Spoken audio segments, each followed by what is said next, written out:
Supreme court के लिए परीक्षा की घड़ी है। परीक्षा की घड़ी इसलिए है कि जो अभी सरकार ने वक्फ कानून में संशोधन किया है उसके खिलाफ 1 दर्जन से ज्यादा याचिकाएं फाइल हो गई हैं, 1 दर्जन से ज्यादा पीआईएल फाइल हो गई है। और पीआईएल कोई सामान्य व्यक्ति ने नहीं किया है। कांग्रेस के सांसद इमरान प्रतापगढ़ी ने किया है, मोहम्मद जावेद ने किया है, ओवैसी साहब ने किया है, अरशद मदनी जी ने किया है, अमानुल्लाह खान ने किया है। ऐसे 1 दर्जन से ज्यादा पीआईएल फाइल हुई हैं। और कल सिब्बल साहब और सिंघवी साहब ने सीजेआई साहब से रिक्वेस्ट किया कि इन पे तत्काल सुनवाई की जरूरत है, तो हो सकता है 2-3-4 दिनों में इस पे सुनवाई हो जाए। अब सवाल यह है कि सुप्रीम कोर्ट में पीआईएल तो फाइल होती रहती है, मैं भी करता रहता हूं, तो फिर ये परीक्षा की घड़ी कैसे है? परीक्षा की घड़ी ऐसे है कि ये 1995 वाले कानून को जब मैंने सुप्रीम कोर्ट में चैलेंज किया था, उस समय सीजेआई थे चंचूड़ साहब, उनके साथ बैठे थे जस्टिस सूर्यकांत, वो अभी कुछ दिनों के बाद वो भी सीजेआई बन जाएंगे। उस समय चंचूड़ साहब ने हमसे कहा था कि आप ये बताओ कि आपकी कितनी जमीन पे वक्फ बोर्ड ने कब्जा कर लिया है। आप सीधे सीधे सुप्रीम कोर्ट क्यों आ गए? हाई कोर्ट भी जा सकते थे। उन्होंने कहा कि पहले ये एस्टेब्लिश करिए कि इस कानून के कारण आपको क्या नुकसान हो रहा है, आपका कौन सा फंडामेंटल राइट वायलेट कर रहा है। तो मैंने कहा साहब, जब अगर पर्सनल नुकसान हो तो फिर पीआईएल किस बात की? पीआईएल का तो मतलब ही होता है पब्लिक इंटरेस्ट लिटिगेशन। हमारा कोई पर्सनल इंटरेस्ट लिटिगेशन थोड़ी है, कोई हमारी खुद की जमीन थोड़ी गई। हमारी जमीन अगर कब्जा होती तो मैं हाई कोर्ट जाता, कहीं और जाता। क्योंकि ये कानून पूरे देश का है, संसद का बनाया हुआ है और पूरे देश में जमीनों पे कब्जा हो रहा है, इसलिए मैं सुप्रीम कोर्ट आया हूं। मैंने एक लिस्ट बनाई थी कि देश भर में वक्फ बोर्ड ने कितनी जमीनें कब्जा किया है। हालांकि उस समय मेरे पास जो लिस्ट थी वो 10 लाख एकड़ की थी। हमें यही पता था कि भारत में 10 लाख एकड़ जमीन पे वक्फ बोर्ड ने कब्जा किया हुआ है। और अभी जब ये कानून बदल रहा था तब पता चला कि नहीं, ये तो 40 लाख एकड़ हो चुका है। तो हमारे पास जितनी जानकारी थी उस समय, वो जानकारी मैंने एक नोट्स बना के कोर्ट के सामने रखना चाहा। तो चंचूड़ साहब ने मुझे वो नोट्स भी नहीं पढ़ने दिया। उन्होंने कहा, not a single word mister Upadhyay, एक शब्द आप नहीं बोल सकते, हम नहीं सुनेंगे आपको। अंत में मैंने मजबूर होके अपनी पीआईएल वापस लिया और मैं फिर दिल्ली हाई कोर्ट गया। अगले ही सप्ताह दिल्ली हाई कोर्ट ने नोटिस जारी किया, सरकार को नोटिस जारी हुआ। उसके बाद देश के अलग अलग हाई कोर्ट में पीआईएल फाइल होना शुरू हुई। कुल मिला के 120 पीआईएल इस समय पूरे देश में अलग अलग हाई कोर्ट में चल रही है। और उसके बाद फिर सरकार संशोधन लाई, जेपीसी बना, आगे क्या क्या हुआ आपको पता है, उसको बताने की जरूरत नहीं है। अब सवाल यह है कि मैंने भी वक्फ एक्ट को चैलेंज किया था और इस समय ओवैसी साहब, इमरान प्रतापगढ़ी, मोहम्मद जावेद साहब ने भी वक्फ एक्ट को चैलेंज किया। मैंने 1995 वाले को चैलेंज किया था। इस समय इन लोगों ने जो 1995 वाले में संशोधन हुआ है उसको चैलेंज किया है। लेकिन बात वही है। तो क्या अब सुप्रीम कोर्ट जो सवाल हमसे पूछा था वही सवाल मोहम्मद जावेद, असउद्दीन ओवैसी, अमानुल्लाह खान, मौलाना अरशद मदनी, इमरान प्रतापगढ़ी के वकीलों से पूछेगी क्या? क्योंकि सवाल हमसे पूछा था कि आपकी कितनी जमीन पे वक्फ बोर्ड ने कब्जा किया, तो ये सवाल तो पूछना चाहिए जावेद साहब से, ओवैसी साहब से, अमानुल्लाह खान, अरशद मदनी से कि आप ये बताओ कि आपकी कितनी जमीन को सरकार ने अब तक ले लिया। पहले तो ये पूछना चाहिए ओवैसी जी से, मदनी जी से, इमरान प्रतापगढ़ी से कि आपके पूर्वजों ने कितनी जमीन वक्फ किया है, पहले तो ये बता दो। और जो आपके पूर्वजों ने जमीन वक्फ किया है उसमें से कितनी जमीन नए कानून के बाद सरकार ने कब्जा कर लिया। सवाल यह भी होना चाहिए कि क्या सांसद संसद के द्वारा बनाए गए कानून को सुप्रीम कोर्ट में चैलेंज कर सकता है क्या? क्योंकि सांसद संविधान की शपथ लेता है और वो कहता है मैं संविधान के अनुसार कार्य करूंगा, और संविधान के अनुसार पार्लियामेंट में कानून बना। तो क्या सांसद को पीआईएल फाइल करने का अधिकार है क्या सुप्रीम कोर्ट में? और दूसरा, क्या सांसद को वकालत करने का अधिकार है क्या? क्योंकि सिब्बल साहब भी वकील हैं और सिंघवी साहब भी वकील हैं। मैं इसलिए पूछ रहा हूं कि एक कांस्टेबल भी अपनी नौकरी के दौरान दूसरा काम नहीं कर सकता, चाहे वो थानेदार हो, चाहे हवलदार हो, चाहे वो पेशकार हो, चाहे तहसीलदार हो, चाहे कलेक्टर हो या कप्तान हो। अरे बाकी तो छोड़ो, लॉ कॉलेज का प्रोफेसर भी जब तक नौकरी में है दूसरा काम नहीं कर सकता, जब तक उसको वेतन सरकार से मिल रहा दूसरा काम नहीं कर सकता। इवन टीचर को भी प्राइवेट कोचिंग खोलने का अधिकार नहीं, जबकि जो स्कूल है वो तो 5-6 घंटे ही चलता है। फिर भी सरकार ने नियम बना रखा कि नहीं, जो सरकारी स्कूल का टीचर है वो कोचिंग नहीं चला सकता, सरकारी डॉक्टर अपनी क्लिनिक नहीं चला सकता, हॉस्पिटल नहीं खोल सकता, ये नियम है। तो फिर सांसद और विधायक जिनको वेतन भत्ता, गाड़ी, बंगला सब कुछ मिलता है अच्छा कानून बनाने के लिए, जब तक वो सांसद हैं, जब तक वो विधायक हैं, जब तक वो वेतन ले रहे हैं, जब तक वो भत्ता ले रहे हैं, जब तक सरकारी गाड़ी का यूज कर रहे हैं, क्या उनको कोई भी दूसरा काम करने की छूट मिलनी चाहिए? क्या उनको वकालत करने की छूट मिलनी चाहिए? मुझे लगता है सुप्रीम कोर्ट के एक बार इस पे भी ध्यान देना चाहिए। सवाल एक बात यह भी है कि क्या जैसे हमसे सुप्रीम कोर्ट ने कहा था कि आप हाई कोर्ट क्यों नहीं गए, सीधे सुप्रीम कोर्ट क्यों आए, क्या यही सवाल अब सिब्बल साहब से, सिंघवी साहब से पूछा जाएगा? तो क्या यही सवाल इमरान प्रतापगढ़ी, मोहम्मद जावेद, अरशद मदनी, ओवैसी साहब से पूछा जाएगा? और अब तो ज्यादा पूछना बनता है, इसलिए पूछना बनता है कि सुप्रीम कोर्ट कई बार कह चुका है कि अगर किसी मामले पे देश की अलग अलग हाई कोर्ट में मैटर पेंडिंग है तो कायदे से वो मैटर पहले हाई कोर्ट चलना चाहिए और फिर सुप्रीम कोर्ट आना चाहिए। जब 120 PIL फाइल हो गई सुप्रीम कोर्ट में, अलग अलग देश के हाई कोर्ट में, तो मैंने एक ट्रांसफर पिटीशन फाइल किया था और वो ट्रांसफर पिटीशन भी जस्टिस सूर्यकांत साहब की बेंच में लगी थी। तब उस समय जस्टिस सूर्यकांत साहब ने कहा था कि काम करिए, पहले किसी एक हाई कोर्ट का फैसला आने दीजिए, फिर देखेंगे क्या करना है। अभी ट्रांसफर पिटीशन भी एक्सेप्ट नहीं की। तो अब तो देश भर में 120 PIL फाइल पेंडिंग पड़ी हुई है, हैदराबाद में भी पेंडिंग है, मुंबई में भी पेंडिंग है।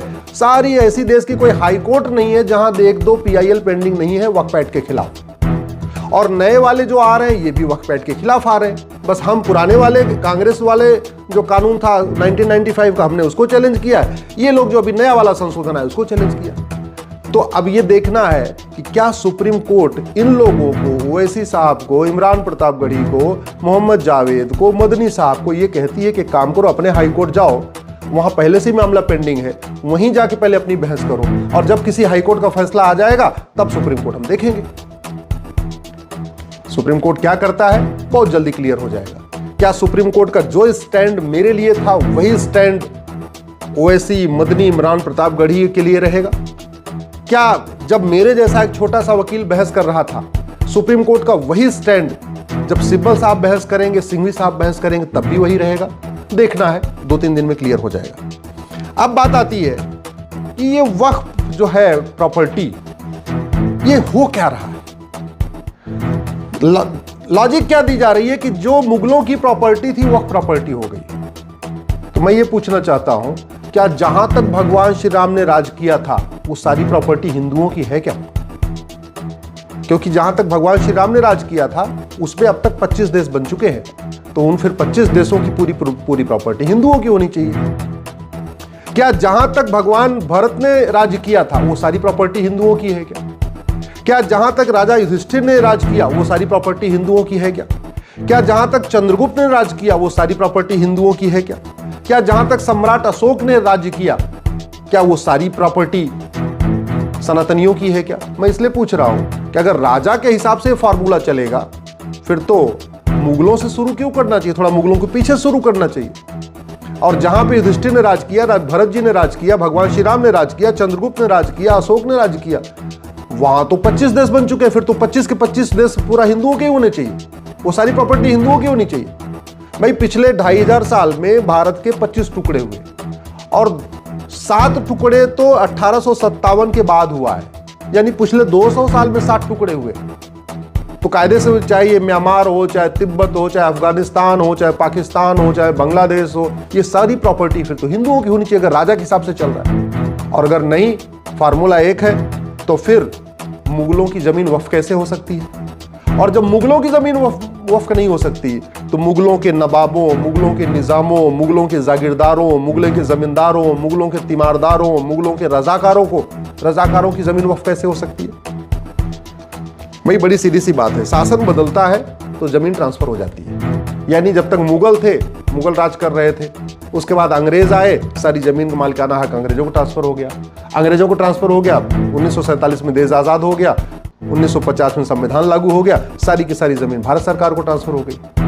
कल को फिर तो अंग्रेज बोलेंगे कि अंग्रेजों का जहां जहां राज था कॉमनवेल्थ में, पाकिस्तान, अफगानिस्तान, बांग्लादेश, यहां वहां जहां जहां था, फिर तो अंग्रेज बोलेंगे सारी जमीन चर्च की है भैया, क्योंकि राज हमारा था, सारी जमीन क्रिश्चियंस की हो गई। ऐसे नहीं चलता।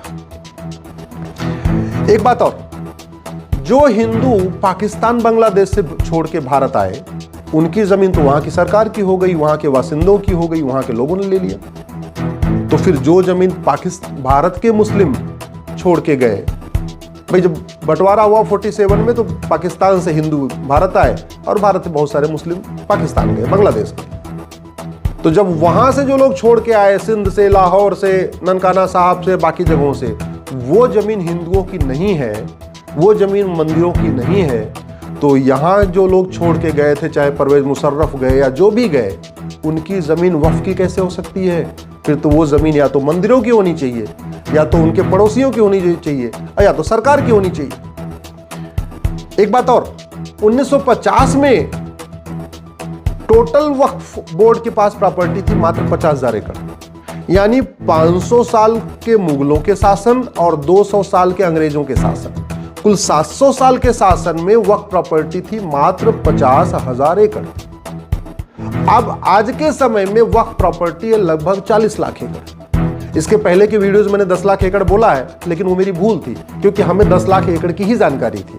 ये 40 लाख एकड़ की जानकारी अभी मुझे हुई है, जब ये वक्फ कानून बदला जा रहा था, तब गृह मंत्री जी ने बताया कि 39 लाख एकड़, और जो उन्होंने 39 लाख एकड़ बताया है, उसमें केरल और बंगाल का डाटा नहीं है। तो अगर केरल और बंगाल का डाटा आ जाएगा, तो मैं मान के चल रहा हूं 1 लाख एकड़ और बढ़ जाएगा, यानी 40 लाख एकड़।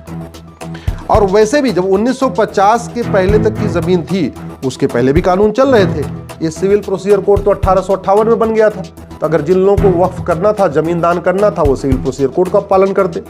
ये सोसाइटी रजिस्ट्रेशन एक्ट 1860 में बन गया था, तो जिन लोगों को अगर वास्तव में दान करना था, हिंदू दान करते थे, तो अपनी जमीन 1860 वाले सोसाइटी रजिस्ट्रेशन एक्ट में रजिस्टर कराते थे। उसके बाद चैरिटेबल ट्रस्ट एक्ट 1920 में बन गया, तो जिन हिंदू, जैन, बौद्ध, सिख ने कुछ दान करना था, तो उन्होंने यहां रजिस्टर कराया। मुझे समझ में नहीं आ रहा है, हिंदू, जैन, बौद्ध, सिख सब लोगों ने अपनी जमीन को ट्रस्ट एक्ट में रजिस्ट्रेशन कराया, ये 1920 वाले में, सोसाइटी रजिस्ट्रेशन एक्ट में 1860 वाले में रजिस्ट्रेशन कराया, सिविल प्रोसीजर कोड 1858 का था, इसको फॉलो किया। तो मुस्लिम्स ने क्यों नहीं किया? सब अंग्रेजों का कानून फॉलो कर रहे थे, मुस्लिम्स को नहीं कर रहे थे। चलो मान लेते हैं भाई, ठीक है, पढ़े लिखे नहीं थे, उनको नहीं। लेकिन 1950 के बाद तो संविधान लागू हो गया, और संविधान लागू हो गया उसके बाद तो मुंह ज़बानी कोई भी चीज होती नहीं थी, कोई भी चीज मौखिक नहीं होती थी, हर चीज लिखित में होती थी। तो जब 1950 के पहले की 50,000 एकड़ जमीन बाहर निकाल भी दे, चलो मान लेते हैं भैया ठीक है, तो जो बाद में 39.5 लाख एकड़ जमीन बढ़ गई, वो तो बाकायदा कागज दिखा के हुई होगी, बाकायदा रजिस्टर करा के हुई होगी, क्योंकि भारत स्वतंत्र हो चुका था, नियम कानून बन चुका था, सबको जो कुछ भी दान करना था बाकायदा रजिस्टर में करना था, लिखित में करना था, गवाहों के साथ करना था। फिर मौखिक में क्या हो गया? इसलिए मेरा मानना है अब समय आ चुका है, इन विषयों पे चर्चा हो, गंभीरता के साथ चर्चा हो, और इसलिए मैं कहता हूं वक्फ एक्ट में संशोधन नहीं होना चाहिए, वक्फ एक्ट पूरा का पूरा खत्म होना चाहिए। 1 नेशन 1 चैरिटी कोड होना चाहिए, 1 नेशन 1 प्रॉपर्टी कोड होना चाहिए, 1 नेशन 1 एंडाउमेंट कोड होना चाहिए। हिंदी में कहेंगे समान दान संहिता, समान धर्मस्थल संहिता, समान संपत्ति संहिता होनी चाहिए, क्योंकि भारत का संविधान मजहब के आधार पर कोई नियम कानून बनाने की इजाजत नहीं देता। एक बार वक्फ बोर्ड तो फिर भी बन सकता है, वक्फ ट्रिब्यूनल तो मजहब के आधार पर हो ही नहीं सकता, बिल्कुल नहीं हो सकता, क्योंकि ट्रिब्यूनल कोर्ट का काम करता है और कोर्ट मजहब के आधार पर नहीं होती है। भारत में 20 ट्रिब्यूनल है, इनकम टैक्स ट्रिब्यूनल है, नेशनल ग्रीन ट्रिब्यूनल है, एनजीटी है, सेल टैक्स ट्रिब्यूनल है, जीएसटी ट्रिब्यूनल है, बहुत ट्रिब्यूनल है, एक भी ट्रिब्यूनल मजहब के आधार पे नहीं है। फिर वक्फ ट्रिब्यूनल क्यों? खत्म होना चाहिए। संविधान मजहब के आधार, और जमीन का फैसला हमेशा रेवेन्यू कोर्ट करती है, सबके जमीन का फैसला रेवेन्यू कोर्ट में हो रहा है, तो फिर मुगलों के जमीन का फैसला वक्फ ट्रिब्यूनल में क्यों होगा? मेरा मानना है इस पे गंभीरता के साथ जांच होनी चाहिए। और वैसे भी एक तरफ तो कहते हैं मुस्लिम गरीब है, मुस्लिम गरीब है, फिर दान कर किसने की दिया? ओवैसी साहब बता नहीं रहे कि उनके पूर्वजों ने कितना वक्फ किया, मदनी साहब बता नहीं रहे कि उनके पूर्वजों ने कितना वक्फ किया, इमरान प्रतापगढ़ी बता नहीं रहे कि उनके पूर्वजों ने कितना वक्फ किया, मोहम्मद जावेद बता नहीं रहे उनके पूर्वजों ने कितना वक्फ किया, बुखारी बता नहीं रहे उनके पूर्वजों ने कितना वक्फ किया। वैसे बुखारी साहब बुखारा से आए थे, तो उनको तो वक्फ का अधिकार ही नहीं, यहाँ की 1 इंच जमीन पर उनका मालिकाना हक नहीं। मदनी साहब मदीना से आए थे, इसलिए भारत की 1 इंच जमीन पर उनका अधिकार नहीं बनता। ओवैसी साहब वगैरह सब विदेश से आए, इसलिए यहाँ की 1 इंच जमीन में उनका हक बनता ही नहीं है। और जिनका बनता भी है तो उनको कागज तो दिखाना चाहिए। अगर मेरी बात ठीक लग रही हो तो इस वीडियो को अधिक से अधिक शेयर करिए, अपने सांसदों को भेजिए, विधायकों को भेजिए। अगर आपके जान पहचान में कोई नेता है, अभिनेता है, लेखक है, बुद्धिजीवी है, पत्रकार है, कलमकार है, उसको ये वीडियो भेजिए। अगर आप किसी जज साहब को जानते हैं, वो ये वीडियो उन तक भी भेजिए, क्योंकि मामला अब परीक्षा की घड़ी की है। देखना यह है कि सुप्रीम कोर्ट ने जो स्टैंड हमारे जैसे एक छोटे से वकील के लिया, क्या वही स्टैंड सिब्बल और सिंघवी साहब जैसे बड़े वकीलों के लिए भी होता है? सुप्रीम कोर्ट ने जो स्टैंड हमारे लिए लिया, क्या वही स्टैंड ओवैसी के लिए, मोहम्मद जावेद के लिए, इमरान प्रतापगढ़ी के लिए भी लेती है? अब ये देखना है। बहुत जल्दी सुनवाई होगी, दूध का दूध पानी का पानी हो जाएगा।